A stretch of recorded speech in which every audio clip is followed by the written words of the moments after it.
She said, Lord, I should have tried. She said, my dear, there's the world of the heart. Or you can leave that world behind.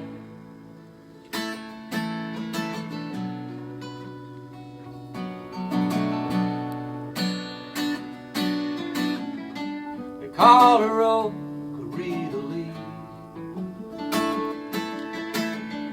She was part Virginia, part Shawnee. It was just before the second big war. The bootlegger's son came knocking at her door.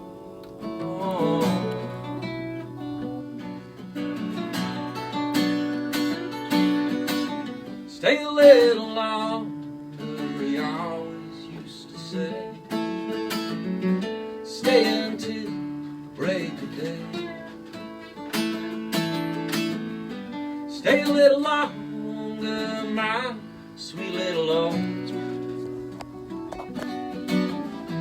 You're all I've got now, don't you know? Don't you know?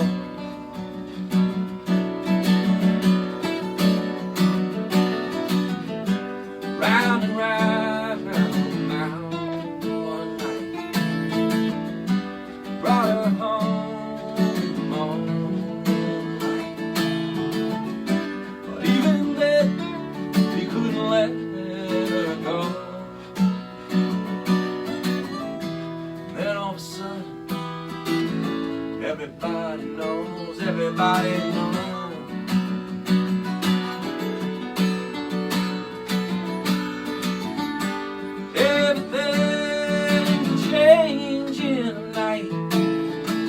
You better talk to a deer, you better make it alright.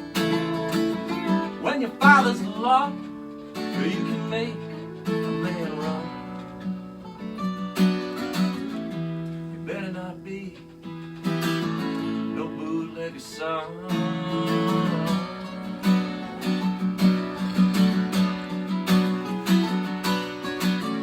Stay a little longer, he always used to say. Stay until break of day. Stay a little longer, my sweet little Lord. I'll marry you right now, don't you know? Don't you know?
Said, my dear, I'm doing fine.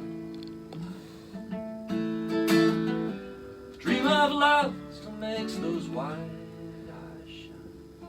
In a world that's losing all sense of time, the bootlegger's son still on her mind.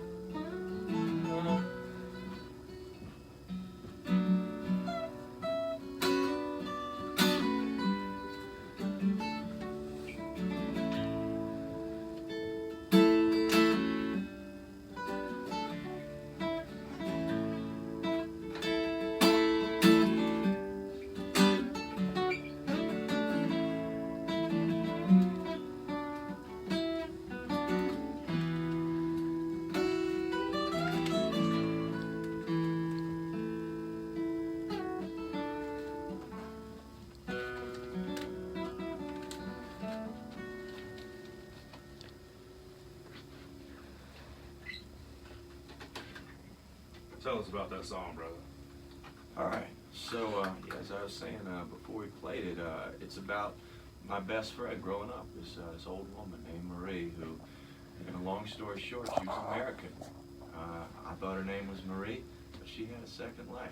She had a second identity, and that was the name she concealed, Ocarita, her Native American name, so she could join in the war effort. She wanted to make parachutes during World War II at this Serenade factory. And in order to get in there, she was told by somebody, you better get rid of that name, Ocarita. That sounds foreign. So she became Marie. And this woman, Ocarita, who loved a bootlegger's son, who loved a bootlegger in the 1930s, became Marie. And after World War II, she became a nurse, married an oil man. And that was who I knew growing up. It was only in her 90s that she started talking about this bootlegger's son. I just thought to myself, that's the song, you know. Gives me chills. Bootlegger's son. All women like a bad boy. All women like a bad boy, and we all have that little haunt, you know, first love. The way it comes back. I'm sure I'm not the only one that gets chills just hearing you talk about that. Wow, that woman meant a lot to me. Yeah. My grandmother was very reserved. Didn't really, have a lot to say about a lot of things. And my mom just always thought that she was a prude, And my mom had a poster of Rosie on the wall. And, Rosie the Riveter. Rosie the Riveter, yeah. And so, this was the late 70s, and it was became very popular, the women's movement, or the start of it. And she, she was talking to one of my aunts, and one of my aunts was like, that was your mom back in World War II. Really? She was like, what? What are you talking about? Because she never really knew. Like, my grandparents didn't really talk about the war. My grandpa, threw everything out of the train on the way home and didn't really know, his involvement in it until, he passed away. And then that's when, two guys out of, Men in Black came, knocked on the door, and they were going to have a military funeral. And after, 2 hours of talking to my grandma, she decided to have it. And would never say what they talked about, but anyway, going back to Rosie the Riveter thing, she was like, yeah, your grandma. She was like, yeah, your mom could put together a gun better than any man I've ever seen. She never knew, never knew that she was building bombs in Winston-Salem, because that's just what all the ladies did at that time. That generation knew how to keep secrets. Yeah, they did. There was no social media. So no cell phones, right now, they were part of the war. Right. That was during the time of the draft. Yeah. But it was also a time where everybody sort of owned the war. Yeah. That's not now. Sure not. Yeah. Can you imagine people having Instagram photos of bombs and they actually do. Yeah, that's true. They're not supposed to, but they do. I think that's one of the weird things about our time is even the Navy SEALs are now on social media saying, look at me. Sad. It kind of is. It's everybody saying, I was a journalist over in Iraq back in 2008, and I remember a lot of those SEALs who I was embedded with, they were sort of looking at this world that was all sort of looking at itself. Yeah. And you could tell they were at cross purposes. Are we fighting for this? Yeah. And at that time, they weren't sort of out there selling their books saying, I'm the guy who shot Bin Laden. Yeah. But you could feel the anger. They're like, am I really fighting for this narcissistic sort of world that we're creating? And then they joined it. Yeah. And now we've got what we've got. Help us, Jesus. Yeah, please help us, Jesus. Help us, Bones. we got a special guest in here. Yeah, Bones good. Bones has just sort of descended like a ghost from the place. Hey, how's everybody doing out there? This is Bones from Uncle John's Bone Booking, and it's always a pleasure to be on the Wax Spinner Serenade with my good friend Jordan, and of course with Viva and Muerte, and we're really, really looking forward to the show this weekend at the Crown. This is the first show in Uncle John's Bone new partnership with the Crown Theater and with Carolina Theater downtown, which is just a gem of a location. And the downstairs has recently been redone beautifully, and the upstairs, the Crown, the location where we will be on Saturday night, is also a somewhat of a diamond in the rough that we're going to look to really bring to life with some of the stuff that we do here in the next couple months. And Viva Muerte and Dr. Bacon is a perfect pairing and a perfect way to kick off this new series. And it's always a pleasure to hear really genuine songwriting in this country and in the time we are now. And I love that song. Thank you. And anytime I work with these guys, it's just been a pleasure. So we're really looking forward to the show. We hope everybody comes out to the Crown Theater on Saturday night. Tickets are available online at carolinatheater.com and of course at the door. And also, I just can't say enough about your host, Mr. Jordan Gann, Disco Daddy. Oh yeah. This guy is simply a wealth of information and musical history, and you couldn't be in better hands on the Wax Spinner Serenade. So anytime we can get a chance to come on here and talk a little bit about what we do and how important live music is to just the goal of transcendence and enriching culture and community and people bonding together, it just does so much, and we love being on here talking about that. And Matt, you guys want to play another one? Yeah, and before we do, can I say one thing about another woman who's made a difference? Yes, sir. You know, I was mentioning Marie/Ocarita, but I didn't want to walk out of here today without saying something about Rebecca Adams. Oh yes. You know, I about mentioned her. Yeah. We have Rebecca Adams in this town, who is a sociologist who first started rigorously studying deadheads. You know, sort of put deadheads on the academic map. So here we are in the year of the dead at UNCG and in Greensboro, and she is helping to put this year together, and she has been really helpful to me in my life and to this band's life. For sure. She's always out dancing. I mean, this woman, I know women half her age who wish they had half her mojo. Oh God. You know, this woman Absolutely. is always out there, and she is tirelessly supporting this scene. So I just wanted to give a shout out to Rebecca/Becky.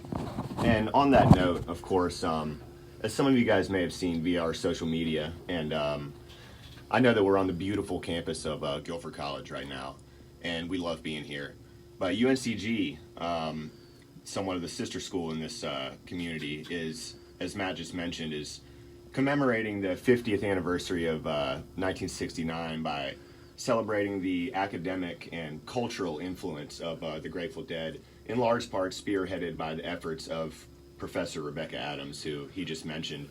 And it's been a blessing for our booking company to be a part of that and help with some of the events that are going on. And they are running for the entirety of the spring semester, all throughout Greensboro, with a series of lectures, discussions, presentations, a psychedelic art show, and it's culminating with a wonderful Dead cover band comprised of all UNCG affiliates, faculty, staff, students, graduate students. And this band, from what I've seen, is really coming together nicely, and it's going to be special. The show is also at the Crown on February 15th, and it's free to the public to attend. And we're going to have some really special stuff going on there. We have some special guests flying in and all kinds of stuff. And you can find information about that on Facebook. The actual Facebook page is entitled Another Year of the Dead. And you can find information there about all the events, and of course on our Facebook page, Uncle John's Bone. And I know that here on the Wax Spinner Serenade, we'll do a good job of keeping you updated on that, as will bands like Viva Muerte and everyone involved in that. So shout out to Rebecca, of course, and shout out to the Grateful Dead and the impact they've had on all of us. Better duo. What do you think? I think probably Pigpen and James Brown if I had to be in a room with two people. Like, Yeah, yeah, yeah, that sounds good to me. yeah, that would be great. Okay, sorry, y'all.